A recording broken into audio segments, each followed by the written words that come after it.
Voyons aujourd'hui le discours indirect. Il s'agit d'intégrer des paroles qui sont rapportées de façon indirecte dans un récit. Ces paroles sont donc transformées et cela permet de mieux les intégrer au récit. Entre le discours direct, c'est-à-dire les paroles telles qu'elles ont été prononcées, et le discours indirect, les paroles qui sont transformées pour être intégrées dans le récit, il y a de nombreux changements qui s'opèrent. On constatera des changements dans la syntaxe, dans les temps, dans les pronoms et dans les repères spatio-temporels. Tout d'abord pour la syntaxe, sauras-tu retrouver les trois petits mots qui nous serviront à remplacer les deux points? On peut utiliser de, si ou que, q apostrophe.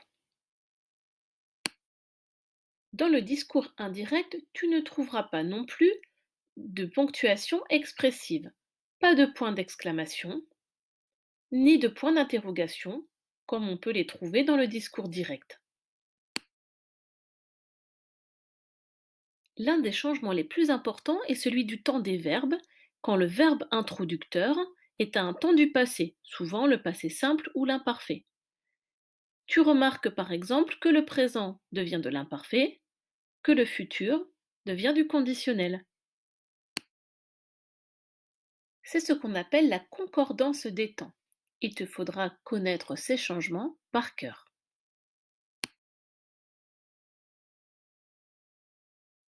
Le troisième changement est celui des pronoms et des déterminants qui vont avec.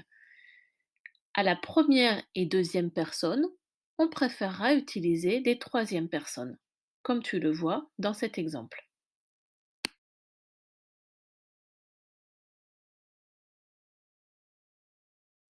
Enfin, il te faudra aussi être attentif au changement des repères spatio-temporels. Les indications de temps et de lieu changeront entre le discours direct et le discours indirect. Ainsi, demain devient le lendemain, ici se change en là. Voici les quatre changements de repères spatio-temporels que tu devras aussi apprendre par cœur.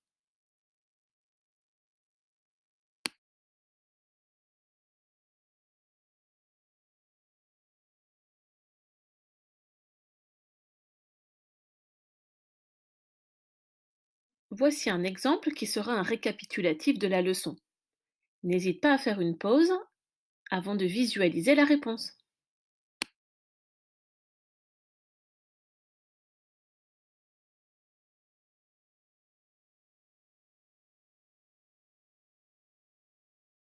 Voilà, tu sais tout sur le discours indirect. Il ne te reste plus qu'à faire le travail demandé. Joyeux clic!